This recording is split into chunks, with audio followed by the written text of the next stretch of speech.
Hello everyone. आज हम start करेंगे पाइथन का पार्ट सेकंड।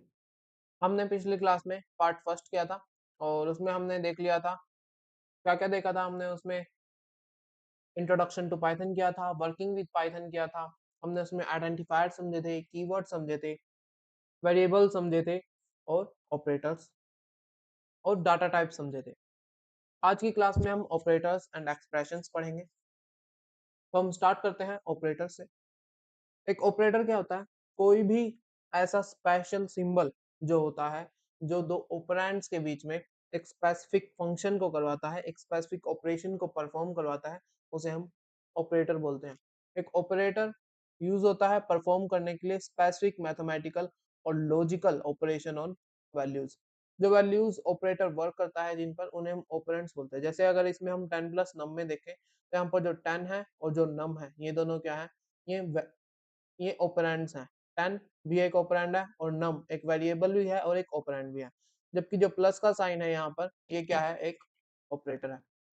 डिफरेंट टाइप्स के ऑपरेटर्स हमारे पास होते हैं, इनको हम समझेंगे एक एक करके। सबसे अरिथमेटिक ऑपरेटर्स, जो हमें चार बेसिक अरिथमेटिक ऑपरेशंस करने होते हैं, that is addition, subtraction, multiplication and division, ये परफॉर्म करने में मदद करता है। इसके अलावा हम यहाँ पर मॉड्यूलर डिवीजन के बारे में समझेंगे। जो प्लस ऑपरेटर है, ये दो स्ट्रिंग्स को भी जोड़ सकता है। ये हम पहले अरिथमेटिक ऑपरेटर्स कंप्लीट करते हैं, उसके बाद हम समझेंगे कि जो ये प्लस ऑपरेटर है और जो मल्टीप्लिकेशन का ऑपरेटर होता है, ये स्ट्रिंग्स पे कैसे काम करता है। क्योंकि अगर आपने पिछली क्लास देखी है तो आपको याद होगा, मैंने कहा था कि अलग अलग डाटा टाइप्स पे अलग अलग तरह के ऑपरेटर्स काम कर पाते हैं और जो स्ट्रिंग डाटा टाइप है उस पर अरिथमेटिक ऑपरेटर्स काम नहीं करते हैं।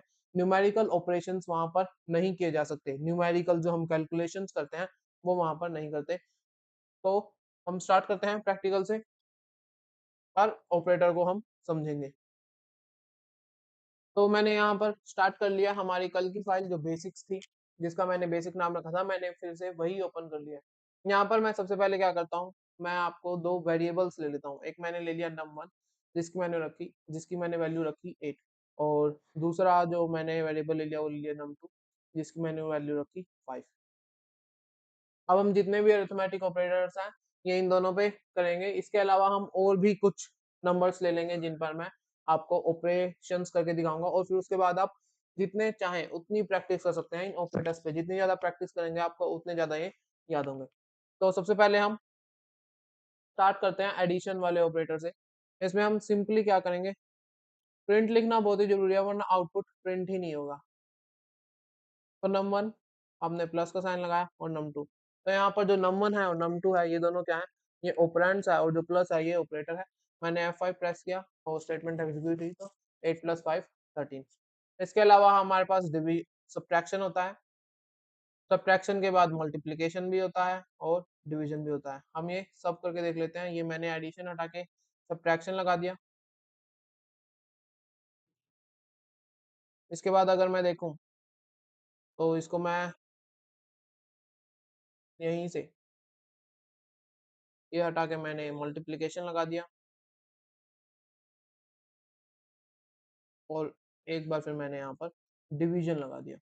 तो ये अगर मैं परफॉर्म करके देखूं तो F5 एग्जीक्यूट करने के लिए एंटर। तो सबसे पहले num1 माइनस num2 था, उसका वैल्यू क्या आएगी? 8 माइनस 5 3। फिर उसके बाद मल्टीप्लीकेशन था, 8 इंटू 5 40, और उसके बाद डिवीजन थी 8 डिवाइड बाई 5 1.6, आंसर आया। इसके बाद हमारे पास तीन ऑपरेशन और होते हैं तीन ऑपरेटर्स और होते हैं अरिथमेटिक ऑपरेटर्स में। ये तीनों को अगर हम समझे तो मैं इन तीनों में ही आपको बता देता हूँ। एक होता है मॉड्यूलर डिवीजन। इसका सिंबल क्या होता है? इसका सिंबल ये होता है। फिर इसके बाद होता है फ्लोर डिवीजन। इसका सिंपल सिंबल जो है वो दो डबल डिवीजन वाले दो बार लगा देते हैं, इसको हम फ्लोर डिवीजन बोलते हैं। और फिर एक होता है एक्सपोनेंशिएशन, ये ऐसे ही होता है। मैं अगर जो आपको इनके बारे में थोड़ा थोड़ा बता दूं, तो जो मॉड्यूलर डिवीजन है, ये डिवाइड करने के बाद हमें क्या प्रोवाइड करता है? रिमाइंडर प्रोवाइड करता है आउटपुट में। फिर उसके बाद अगर जो फ्लोर डिवीजन है, वो हमें क्या प्रोवाइड करता है? ये क्वेश्चन प्रोवाइड करता है डिवीजन करने के बाद। और लास्ट वाला हम एक्सपोनेंशियल देखें तो ये क्या करता है? जो राइट साइड की वैल्यू होती है उसको पावर में लगा देता है लेफ्ट साइड की वैल्यू से। तो मैं यहाँ पर लिख देता हूँ पावर। तो ये पावर में लगा देता है। जो num1 है इसकी पावर क्या हो जाएगी, num2। तो num1 की पावर 5 हो जाएगी। हम इसको एग्जीक्यूट करें ये तीनों स्टेटमेंट्स को, तो क्या आंसर आएगा, पहले 3 है क्योंकि 8 को डिवाइड करेंगे 5 से तो रिमाइंडर 3 बचता है। 8 को डिवाइड करेंगे 5 से तो क्वोशंट 1 आता है, और 8 को 5 बार मल्टीप्लाई करेंगे उसकी पावर 5 होगी तो उसका आंसर ये आएगा। ये हमारे अरिथमेटिक ऑपरेटर्स हो गए। इसके अलावा ये स्ट्रिंग पे भी काम करते हैं जो अरिथमेटिक ऑपरेटर्स होते हैं। मैंने आपको बताया था कि न्यूमेरिकल जो फंक्शंस हैं वो नहीं किए जा सकते इन पर, स्ट्रिंग पर जो न्यूमेरिकल ऑपरेशंस हैं वो स्ट्रिंग पर नहीं किए जा सकते। तो ये किस तरीके से काम करता है मैं आपको बताता हूँ।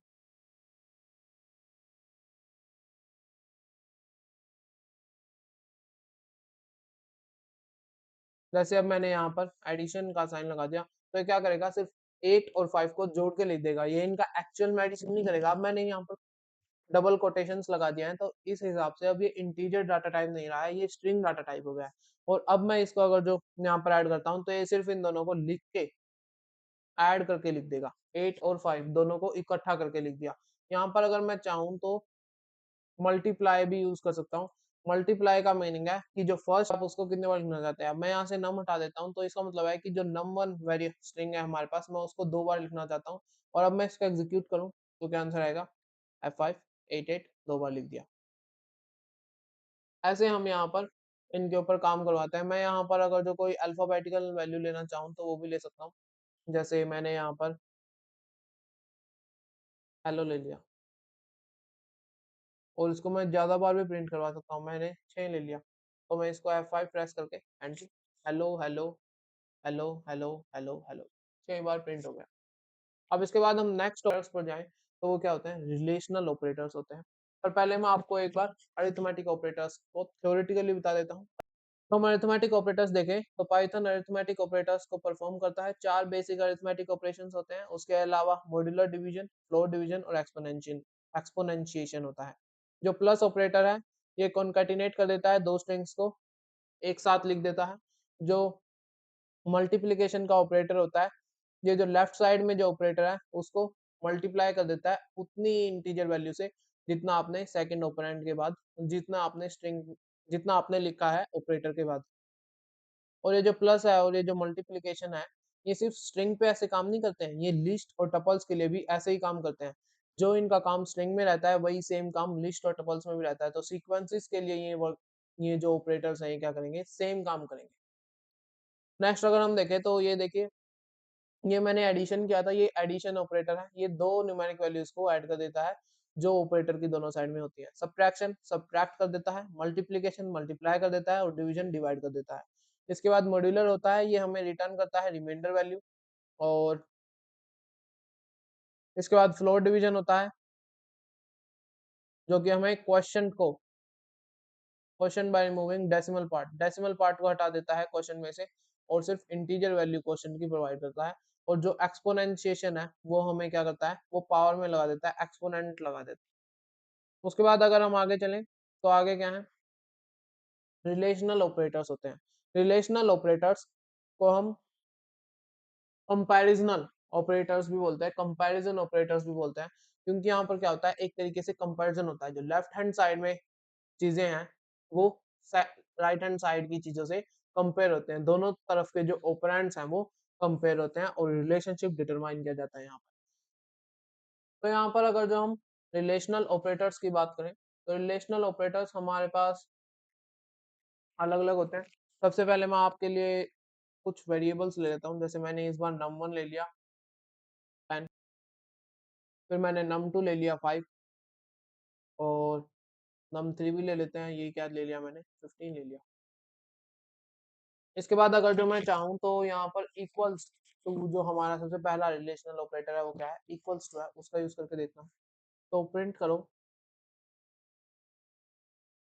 कि जो num1 है वो इक्वल है num2 के। तो यहाँ पर क्या हो रहा है, यहाँ पे जो num1 है और num2 कंपेयर हो रहे हैं।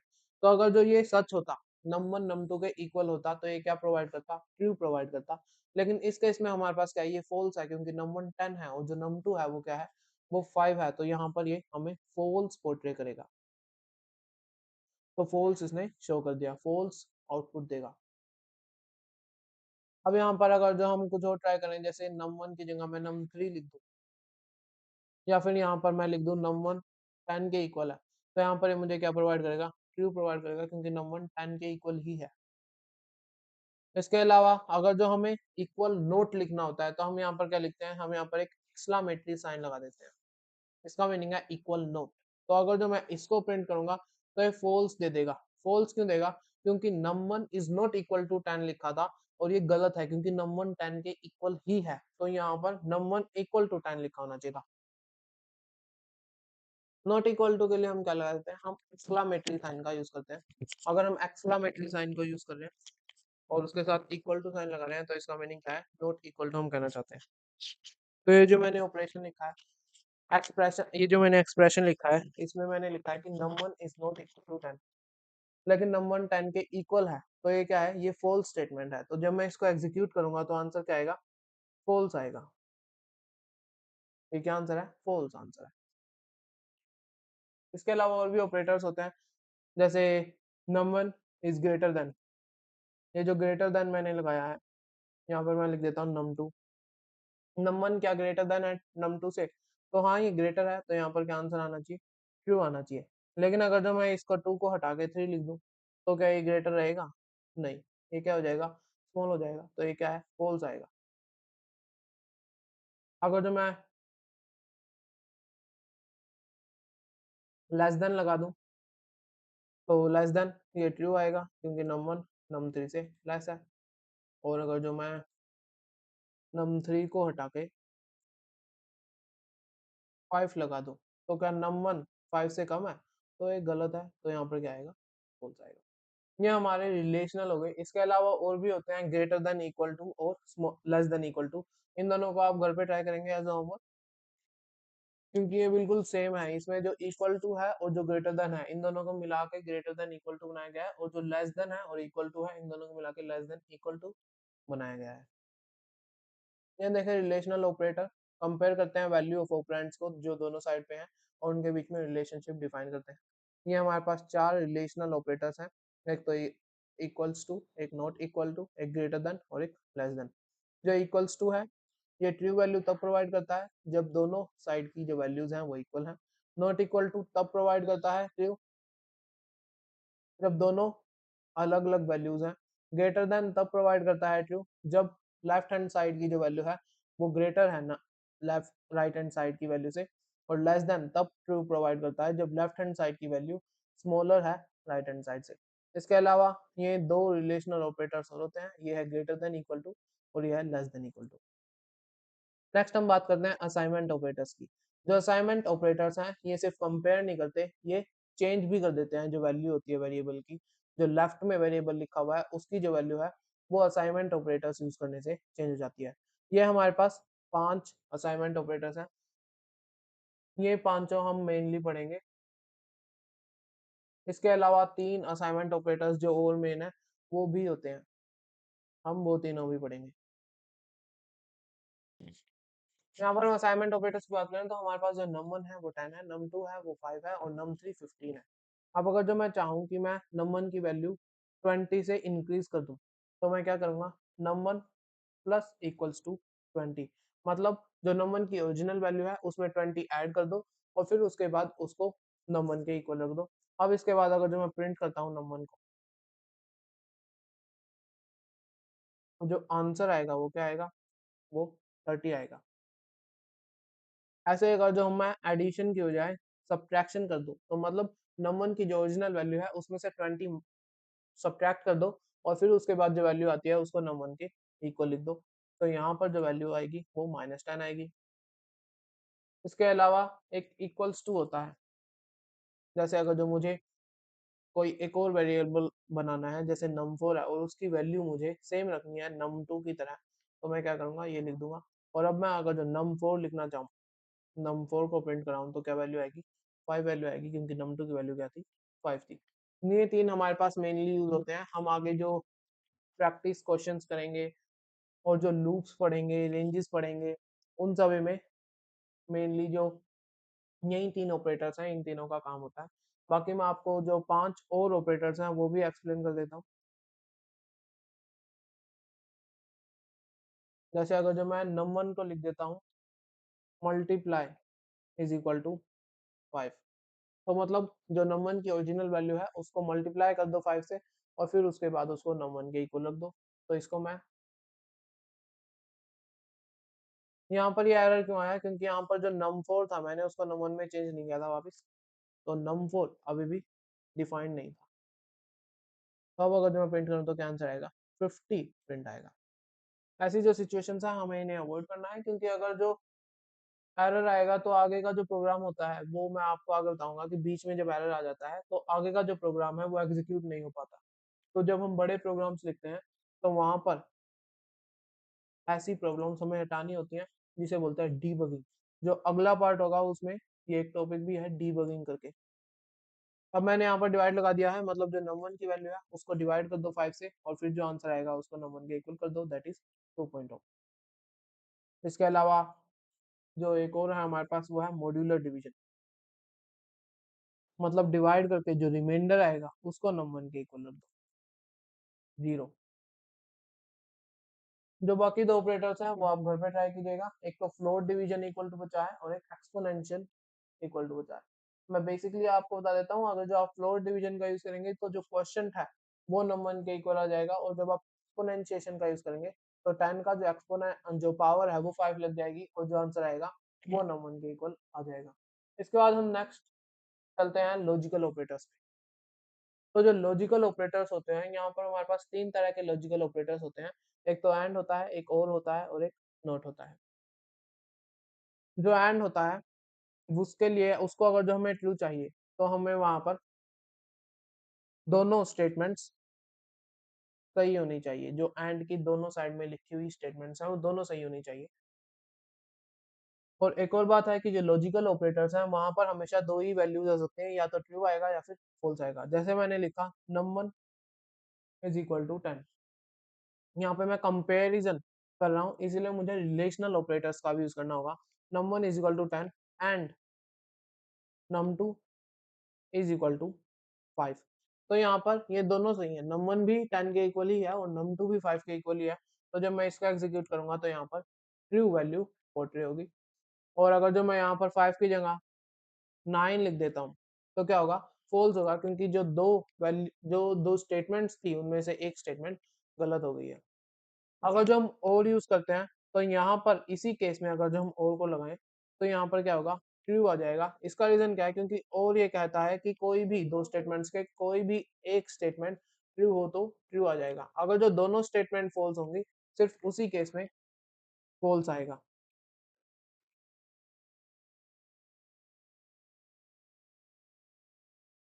इसके बाद हम क्या करते हैं, इसके बाद हम देखते हैं नोट के। तो नोट क्या कहता है, ये एक ऑपरेटर्स पे लग सकता है, जैसे यहाँ पर ये है।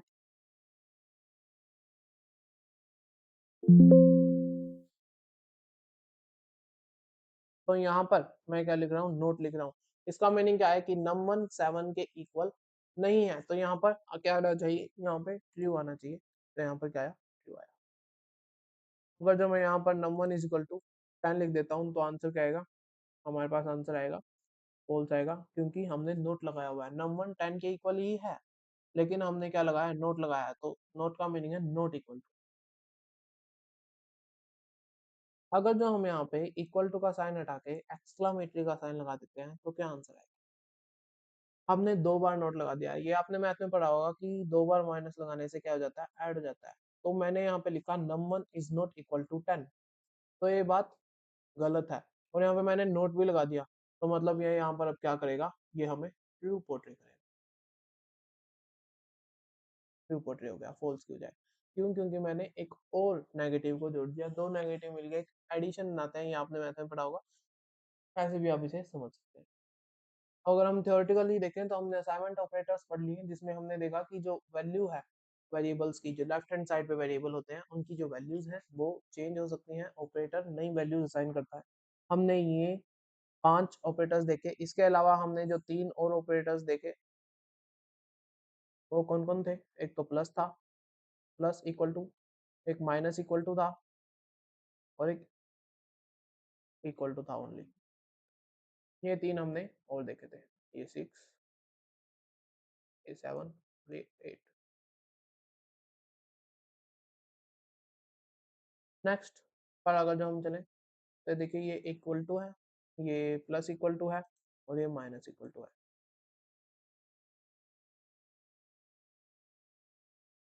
यहाँ पर एक और बात मैं, ये देख लीजिए, यहाँ से ये बिल्कुल समझ आ रहा है x plus is equal to Y लिखा है, इसका सेम मीनिंग है कि x को हम x प्लस वाई करके लिख रहे हैं। x minus is equal to Y लिखा है, इसका सेम मीनिंग है कि हम x को y, x में से y को माइनस करके x लिख रहे हैं।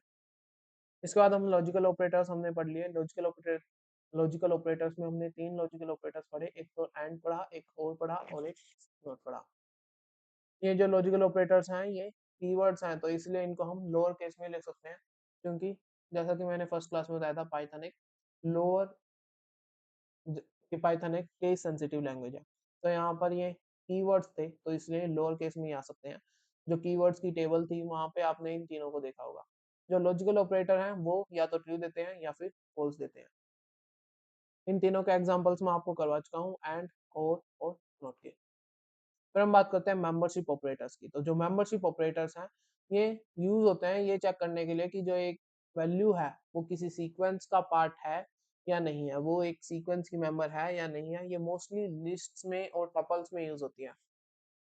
मेंबरशिप ऑपरेटर्स अगर जो देखें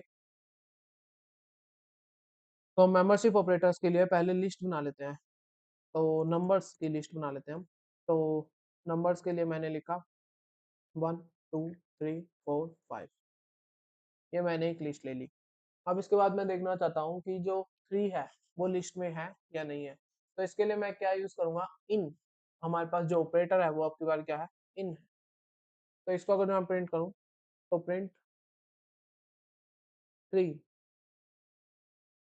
इन नम। 5 मैंने प्रेस किया तो आंसर क्या आया, ट्रू आया, क्योंकि 3 है। अगर जो मैं एक ऐसा नंबर ले लूँ जो कि नम नंबर लिस्ट में नहीं है, जैसे मैंने 7 ले लिया, तो आंसर क्या आएगा, फॉल्स आएगा। तो ये क्या है, फॉल्स आया। इसके अलावा जो एक और होता है वो होता है नोट इन। नोट इन ऑपरेटर क्या होता है कि ये उसमें नहीं है, 7 नोट इन नंबर, तो ये ट्रू आएगा क्योंकि 7 नंबर्स की जो लिस्ट है उसमें है ही नहीं। तो मैंने यहाँ पे F5 दबाया और ये ट्रू आंसर। अगर जो मैं यहाँ पर कोई और नंबर ले लेता हूँ जो कि है, जैसे मैंने 2 ले लिया, तो यहाँ पर फॉल्स आंसर आएगा, क्योंकि 2 नोट इन नंबर्स, 2 नोट इन नंबर्स लिस्ट में तो 2 है, तो वो स्टेटमेंट क्या हो गई, वो फॉल्स हो गई, तो इसलिए फॉल्स आंसर है। ये हमने मेंबरशिप ऑपरेटर्स देखे, हमने 2 ऑपरेटर देखे, एक तो इन देखा और एक नॉट इन देखा। इन तब ट्रू देता है जब कोई जो आइटम है वो उस लिस्ट में है या फिर उस टपल में है, और नॉट इन तब ट्रू देता है जब वो उस लिस्ट में नहीं है, जो आइटम है वो लिस्ट में नहीं है। यहाँ पर हमने जो प्रैक्टिकल किया उसमें हमने सिर्फ इंटीजर लिया था। आप जब प्रैक्टिस करेंगे आप एक बार स्ट्रिंग लेकर भी देखना, जब हम स्ट्रिंग लेते हैं तब ये फॉल्स दिखाएगा अगर जो हमारा जो लिस्ट है उसमें वो स्ट्रिंग की तरह नहीं है। हमने जो हमारी लिस्ट ली थी उसमें हमने 5 नंबर लिए थे, 1 2 3 4 5। उन 5 नंबर्स में से वो पांचों के पांच इंटीजर टाइप थे, क्योंकि मैंने किसी पर भी कोटेशंस नहीं लगाए थे। जबकि जो ये एग्जाम्पल है, इस एग्जाम्पल में 1 के साथ कोटेशंस लगाए हुए हैं। कई बार जब बच्चे बुक में से पढ़ते हैं तो उन्हें ये कंफ्यूजन रहती है कि 1 तो है सीक्वेंस में, कि जो 1 है वो लिस्ट में है, तो फिर भी यहाँ पर फॉल्स क्यों पोर्ट्रे हो रहा है। तो इसका ये रीजन है कि यहाँ पर कोटेशंस लगाए गए हैं। कोटेशन से वो साफ साफ पूछना चाह रहा है कि 1 स्ट्रिंग, वो उसका डाटा टाइप बता रहा है कि जो 1 है वो एक स्ट्रिंग है, और स्ट्रिंग इस लिस्ट में कहीं भी नहीं है जिसकी वैल्यू 1 हो। इसके साथ हमारे ऑपरेटर्स खत्म होते हैं। अब हम एक्सप्रेशंस के बारे में पढ़ते हैं। तो एक्सप्रेशंस क्या होते हैं, एक्सप्रेशंस कॉन्स्टेंट्स होते हैं, वेरिएबल्स होते हैं, ऑपरेटर्स होते हैं, ये सभी मिलके क्या बनाते हैं, एक एक्सप्रेशन बनाते हैं। जो कॉन्स्टेंट्स हैं और वेरिएबल्स हैं ये अगर जो अकेले खड़े हैं तो भी ये एक्सप्रेशन कहलाते हैं। जबकि जो ऑपरेटर्स हैं अगर जो वो खाली एक ऑपरेटर ही है वहां पे पूरे एक्सप्रेशन में, तो वो एक एक्सप्रेशन नहीं कहलाता। एक एक्सप्रेशन एक वैल्यू देता है हमेशा। ये डिफरेंट टाइप्स के एक्सप्रेशंस हैं। इसमें ये वेरिएबल है, ये कॉन्सोनेंट, ये कॉन्स्टेंट्स हैं, और ये यहाँ पर ऑपरेटर है। ये कांस्टेंट है, ये ऑपरेटर है, ये कांस्टेंट है, ऑपरेटर। एक एक्सप्रेशन में बहुत सारे ऑपरेटर्स भी होते हैं, तो यहाँ पर कौन सा ऑपरेटर पहले ऑपरेट करेगा, इसके लिए हम क्या यूज करते हैं, प्रेसिडेंस ऑफ ऑपरेटर्स। जब एक एक्सप्रेशन में एक से ज्यादा ऑपरेटर्स होते हैं तो जो प्रेसिडेंस है कि कौन सा ऑपरेटर पहले ऑपरेट करेगा, वो देखने के लिए एक हायरार्की या फिर एक ऑर्डर होता है जो डिटरमाइन करता है कि कौन सा ऑपरेटर पहले अप्लाई होगा। तो जो हाई प्रेसिडेंस के ऑपरेटर होते हैं वो पहले अप्लाई होते हैं लोअर प्रेसिडेंस के ऑपरेटर से।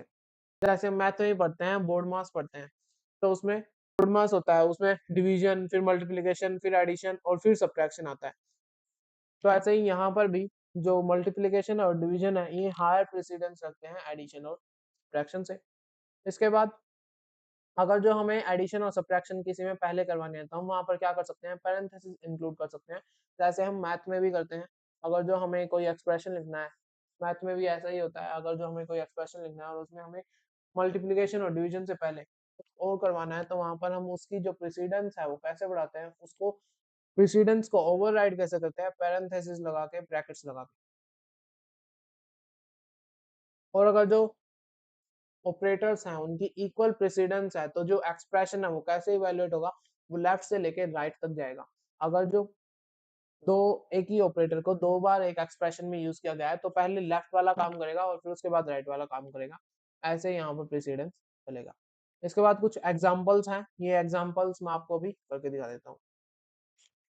तो हम अगर जो एक्सप्रेशंस देखें तो तीन एग्जांपल देते हैं। तो पहला एग्जांपल क्या है, पहला एग्जांपल है 20 + 30 × 40। तो यहाँ पर अगर जो हम देखें तो यहाँ पे दो ऑपरेटर्स का यूज किया गया है, एक तो एडिशन का और एक मल्टीप्लिकेशन का। और जैसा कि मैंने आपको पहले बताया था, जो मल्टीप्लिकेशन ऑपरेटर है उसकी हायर प्रेसिडेंस होती है एडिशन ऑपरेटर से। तो सबसे पहले 30 और 40 मल्टीप्लाई होंगे और फिर उसके बाद उनमें 20 ऐड होगा। तो अगर जो हम इसका आंसर देखें तो 30 × 40 क्या होता है, 1200 होता है, और उसमें 20 ऐड किया तो 1220 आंसर। इसके बाद अगर जो हम नेक्स्ट क्वेश्चन देखें तो नेक्स्ट क्वेश्चन क्या है, नेक्स्ट क्वेश्चन में भी 20 + 30 ही है, लेकिन यहाँ पर एक चेंज है कि इसको पेरेंथेसिस के अंदर इंक्लूड कर दिया गया है ताकि ये पहले हो। इसकी प्रेसिडेंस को ओवरराइड कर दिया गया है, किसकी प्रेसिडेंस को, जो मल्टीप्लिकेशन था उसकी प्रेसिडेंस को ओवरराइड कर दिया गया है इस केस में।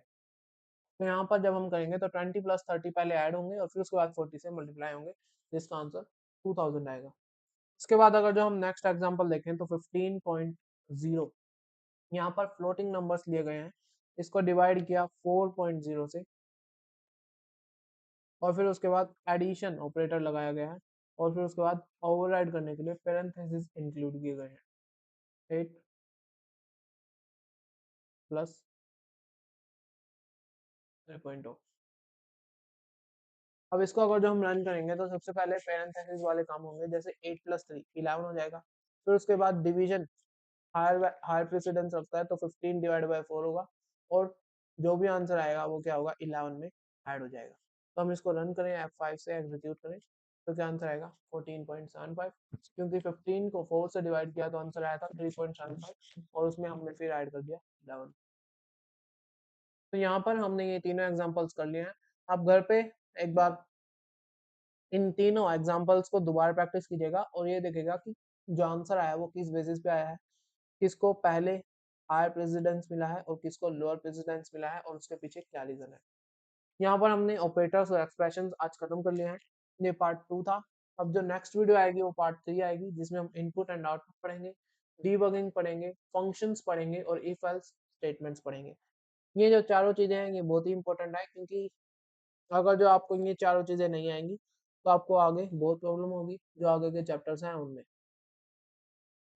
और आज की क्लास आपने नहीं की और इससे पिछली क्लास नहीं की तो आपको अगली क्लास भी समझ में नहीं आएगी। तो कोई भी बीच में क्लासेस नहीं छोड़ेगा, लगातार सीक्वेंस में क्लासेस करनी है। तो आज के लिए इतना ही, नेक्स्ट क्लास में मिलते हैं। God bless you, good bye.